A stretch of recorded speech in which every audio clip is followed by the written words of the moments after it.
morning, everyone, or good afternoon or good evening, based on where you are in the world. Thank you very much for joining us for this two-day symposium on the law and politics of unconstitutional constitutional amendments in Asia. My name is Rehan Abeyrante. I'm an associate professor here at CUHK Law and the executive director of the Center for Comparative and Transnational Law, just hosting this event. Again, a warm welcome to everyone on behalf of myself and my colleague, Professor Ngoc, who's my co-organizer in this effort. Let me now hand over to our dean, Professor Lutz-Christian Wolff, to offer some introductory remarks. Lutz, please. Thank you, Rehan. Good morning, everybody. On behalf of CUHK Law, I wish to extend as well a very warm welcome to everybody. Thanks for joining.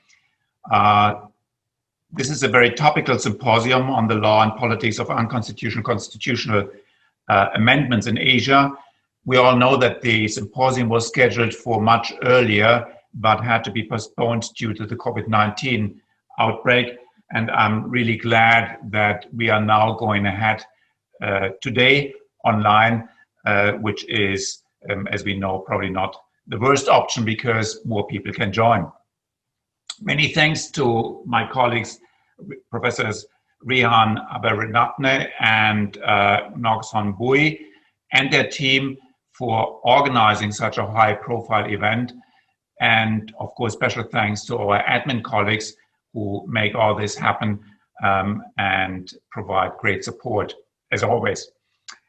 Alexander Hamilton, one of the founding fathers of the United States, had famously stated, "A sacred respect for the constitutional law is the vital principle, the sustaining energy of a free government." Not more must be said about the importance of this symposium. Unconstitutional amendments of constitutions affect the very core of government and society. And while this topic has already attracted some attention in the West, it appears that comprehensive discussion regarding the situation in Asia is missing.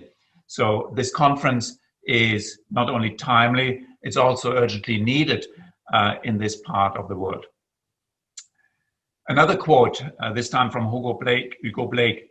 Our constitution was not written in the sands to be washed away by each wave of judges blown in by each successive political wind. What this implies, obviously, is that every constitution faces the risk of political interference, and this symposium, therefore, quite rightly, also addresses the politics of unconstitutional constitutional changes in Asia. Once again, welcome to CUHK Law. Thank you all for joining. I wish all of us very interesting and successful days of presentations, reflections, and discussions. Thank you. Thank you very much, Lutz, for those words. And thank you again for offering to give these introductory remarks. I think we'd like to start with just a kind of broad overview of the topic. We have a diverse audience here, including students. And so I'm just going to share my screen. I'd like to say a little bit about the topic, as I said, a little bit about the literature in this field, and then hand over to Son to talk about kind of the contribution we think that this symposium and then the book that will follow from the symposium will make to the literature. So, a little bit of background. Constitutional amendments have really become central to the study of comparative constitutionalism. One area that has really, I think, grown in recent years is scholarship on the limits of constitutional amendments, right? And by limits, we're talking about both explicit limits and implicit limits. So just to give very simple examples of both, by explicit limits, we're talking about what are sometimes called eternity clauses in the constitutional text. So for instance, in the German Basic Law, Article 79, subsection 3, declares that certain kinds of amendments shall not be admissible, right? And these are amendments that relate, among other things, to the federal structure, to democracy, and the principle of human dignity. In the last 50 years or so, there's also been a rise in judicially created unconstitutional constitutional amendments doctrines. In other words, judges have decided on various Supreme Courts and constitutional courts around the world that they should intervene when certain amendments go too far. Right? A great example of this, and probably the most famous example of this, is the basic structure doctrine in the Indian Supreme Court. It was first announced in 1973 in a famous case called Keshavananda. And essentially, the basic structure doctrine says that the courts in India can step in to strike down amendments that violate certain core constitutional principles, which include things like the separation of powers and judicial independence. Right? And the courts have actually been pretty active in enforcing these limits. So the current scholarship, we think, falls into one or more of these kind of three broad dimensions. Right? The first is theoretical. Right? There's a lot of debate in recent years about where the constitutional amendment power fits within the kind of classic dichotomy of constituent power versus constituted power. Right? Constituent power, concept that's been around for a long time. The modern conception probably came up with the Abeyrante in the late 18th century in France. And essentially the idea is that the power making the Constitution is almost all-encompassing, right? Omnipotent. They can do pretty much whatever they want, but then they create certain rules, right? Constitutional structure that everyone has to follow. And within that, you have constituted power, right? Power created by the Constitution. And here we're talking about the organs of government, the legislature, the judiciary, the executive, etc. And there's a bit of a debate about where the constitutional amendment power fits within this. Yaniv Roznai, one of our contributors in this symposium, has written kind of the classic treatment on unconstitutional constitutional amendments. And he argues that the amendment power is a kind of sui generis power that fits somewhere between the constituent and constituted power, right? And so the idea of holding a constitutional amendment unconstitutional is not crazy because, among other things, the amendment power is not really part of the constituent power, right? It would be a bit strange if a court, just created by a constitution, can strike down part of the constitution. But amendments are a little bit different from the constitution itself, or so Yaniv argues, right? And many others have weighed in on this, both in favor and against that position. There's also the interesting sort of situation where certain constitutional amendments aren't actually amendments at all, right? Richard Albert, another one of our contributors, has written about this. He's come up with what I think is a very helpful concept, constitutional dismemberment. Right? So certain amendments sort of represent a kind of clean break in the kind of constitutional settlement, right, and create actually a new constitutional settlement. Right? So even though they're kind of pitched as amendments, they go through the procedures of amendments, they're actually not amendments. Right? They're something more than amendments, but something less than a new constitution. Right? So all this interesting theoretical work, I think, has really given us a more sophisticated and complex understanding of constitutional amendments and kind of how they fit within the broader constitutional scheme. There is another set of scholarship that looks into constitutional design, right? How should we actually design the amendment powers? Many scholars have weighed in on kind of ways you can tier amendments. So David Landau and Rosalind Dixon, for instance, argue that you should have multiple tiers. Right? So the core constitutional values should be very, very difficult to amend. Right? So you kind of protect them against kind of undemocratic or abusive constitutionalism. Whereas sort of routine amendments should be easier, right? If you just need to update certain things that are not terribly political or problematic, that should be more easily accomplished. Other scholars have written about sort of the way to design eternity clauses, or kind of how eternity clauses sort of promote certain values or others.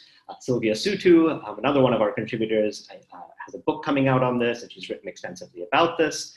I don't want to sort of predict exactly what Sylvia is going to say, but I understand what one of the things she's going to say in her comments tomorrow is that, you know, we think of eternity clauses as kind of a good thing, usually, right? They protect certain core constitutional values, but in fact, they can be used towards not so good ends, right? To promote majoritarianism, to promote exclusion, right, of minority groups.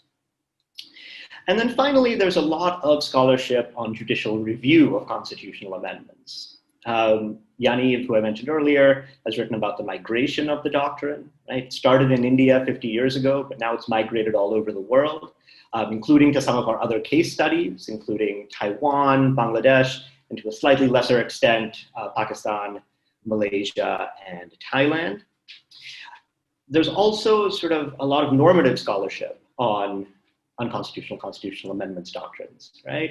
Is it a good thing for courts to intervene? Again, I think the conventional wisdom not that long ago was that it's usually a good thing in terms of outcomes. You may worry about the process, you may worry about kind of courts overstepping their bounds, but generally it was thought that when courts step in to strike down constitutional amendments, they're doing so to preserve important constitutional values. But recent scholarship, including by, again, Rosalind Dixon and David Landau, shows that there is such a thing as abusive judicial review, right? That courts can sometimes be captured, or sometimes, even if they're not captured, act in ways that undermine the Constitution and undermine core constitutional values. So with all that said, we hope to make a couple of moves in the symposium, right? To move the discussion into slightly less traversed terrain. And we aim to do this in two ways, one substantive and one jurisdictional. So the substantive portion is in the title itself. We think that not enough attention has been paid to the politics of unconstitutional constitutional amendments. And we'll say a little bit more about that later on. We also think, and the Dean mentioned this earlier, that there hasn't been enough attention paid to Asia in this regard. Right? And so our symposium is all about Asia, and we're going to look at 10 case studies within Asia. So what are we going to talk about in this symposium? We're going to talk about both formal processes of constitutional amendment and judicial review of constitutional amendment. We're going to talk about a range of political activities, including political debates and discourse on this topic, political mobilization, and sort of other political activities that surround the process of constitutional design and of constitutional adjudication.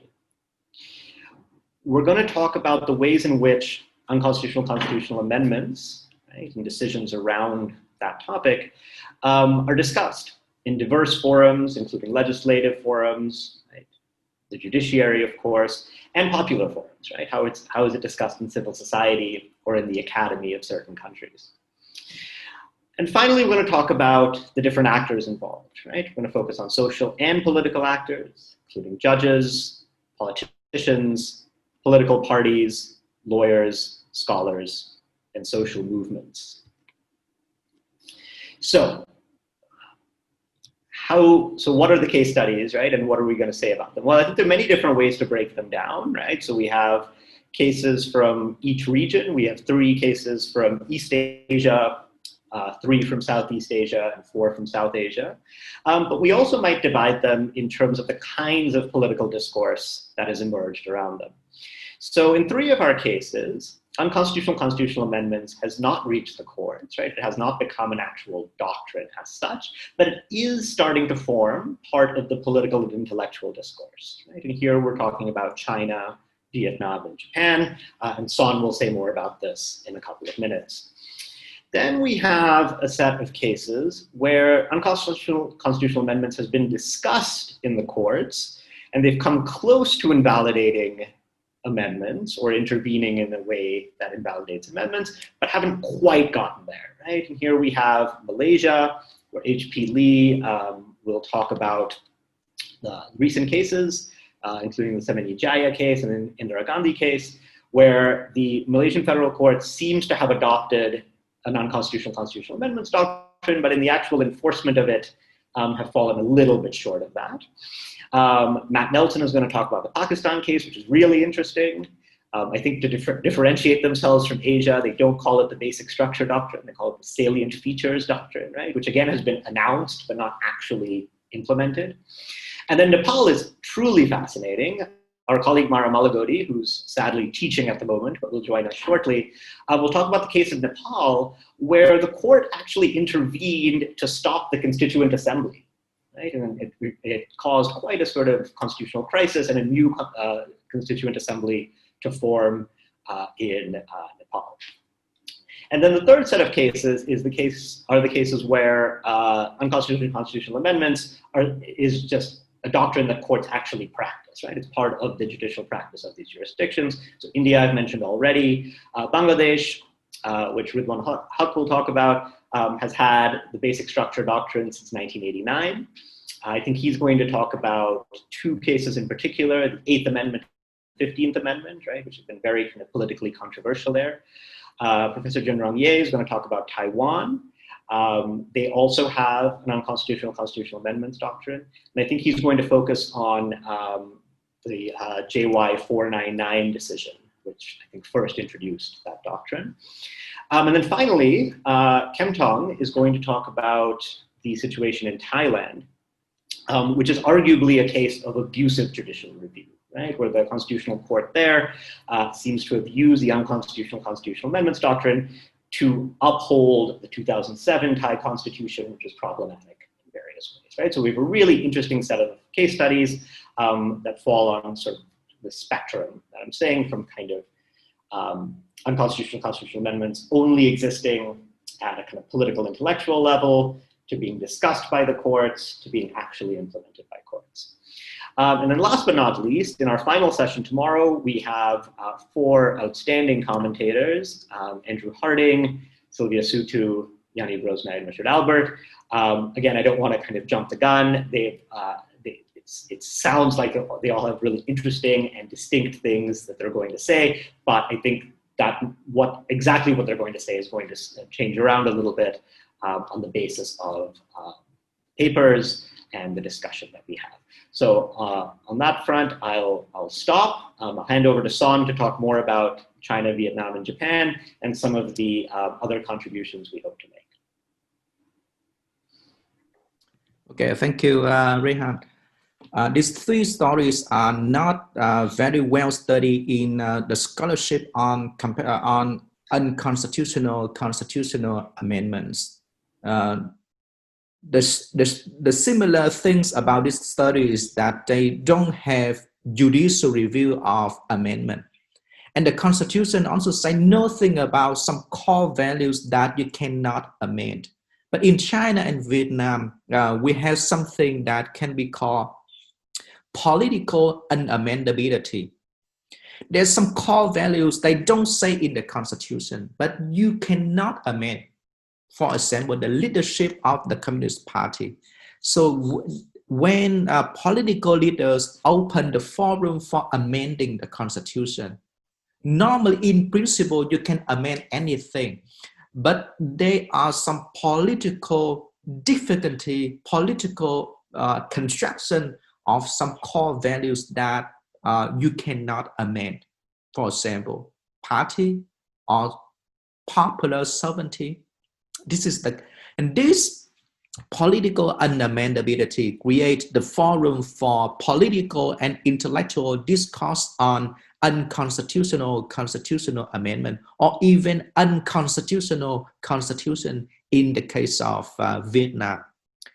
Japan is different from China and Vietnam in the sense that it is a democracy. It's not a socialist country, but it's similar to the 2 other countries in the sense that they also have a very dynamic political discourse about unamendability, especially some dynamic surrounding Article 9 in Japan Constitution, saying that Japan's government cannot send troops overseas. But the government reinterpret that article to allow collective defense, and scholars argue that that constitutional interpretation of the government is unconstitutional. So this is another dynamic of the story. So this is the first time we add 3 these stories in the scholarship on unconstitutional constitutional amendment, and our speakers will talk more about that in their presentation. And now I turn to the more theoretical thing, that is the contribution of this project, this forum for the general scholarship on constitutional amendment. We only have one key idea, which is that the doctrine of unconstitutional constitutional amendment is not purely a legal doctrine, not purely a legal question. It is a part of what we call constitutional politics.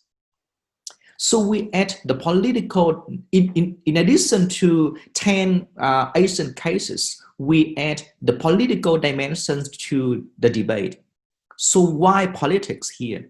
We have three ideas to contribute to the scholarship. The first idea is that unconstitutional constitutional amendment is a part of politics because of the political nature of the constituent power. The purpose of this doctrine is try to protect the original intention of we the people, or the constituent power. They try to protect the will, the intention, the original intention of the people who make the constitution. But we the people is not a homogeneous collective of people. We the people are also politically constructed. So for practical reasons, the people normally, they cannot gather in the whole country and make a constitution. But there's some constitution making body to represent the people to make the constitution. And that bodies are also politically constructed, created. They represent some political groups, political parties. So by the end of the day, to protect the original intention of we the people also means to protect the political interests of some particular political groups or parties. So in this sense, we think that unconstitutional constitutional amendment is a question of politics. The second idea is that, or the second reason of the political dimension is that it's because of the political nature of the foundational constitutional questions. Constitution is the basic law of the country. So normally, constitutional norms are foundational, fundamental. But there are different levels of fundamentability in the constitutions. For example, a principle of popular sovereignty is more fundamental than the rules of election. So the question of unconstitutional constitutional amendment normally touch on very deep and fundamental questions like sovereignty, separation of power, political party, fundamental rights. These questions are not purely legalistic. They also represent the deep political ideas and ideals of the identity of a constitutional system. And these ideas will inform the institutional design and also inform the political activities of different political actors in the society. So for that reason, the question is not purely legal, but political. Third, because of that fundamental question, this question creates higher level of constitutional disagreement. But of course, normally legal question or constitutional question normally create disagreement. It's reasonable disagreement among the society. How you understand human rights, how is separation of power can be understood. But the question of unconstitutional constitutional amendments create a stronger and higher level of disagreement. Like democracy, how can you understand democracy? How can you understand the limitation of human rights? And this create the political natures of the disagreement. And finally, because of that disagreement, we have the protection of constitutional unamendability is not only legal, but also political. We call this political protection of constitutional unamendability. Why? And my colleague have just said, the court may decide or review some particular amendments and they decide that this amendment is unconstitutional. The court may decide the case. But because of these fundamental questions, when the questions emerge, this will attract the attention from the society, different factors from the society, not only the courts. The court may decide the case, but there should be different complicated dynamics behind and surrounding the judicial decisions. One thing is because of that, questions are important, fundamental, and they will attract the attention of different political sectors of the society. Another reason is that when courts engage in reviewing judicial review, they become consequential court. And when they become consequential court, they attract more attention from all the political institutions to engage in their activity. For example, political parties, the parliament, social movement, activists. If the courts are weak, maybe political actors they don't care. But when they are consequential, strong, and decide unconstitutional, constitutional amendment question, all the political actors they will pay attention to the court. And with that 4 reasons, 4 ideas, we hope to contribute to the scholarship with the ideas of politics of unconstitutional, constitutional amendment. And I hope you will enjoy the next presentations and discussions in our symposium. Thank you. Okay, great. Thank you, Song. So we're actually finished a little early. Our next session starts at 10 a.m., which is about half an hour from now. So let's reconvene then. Thank you all very much.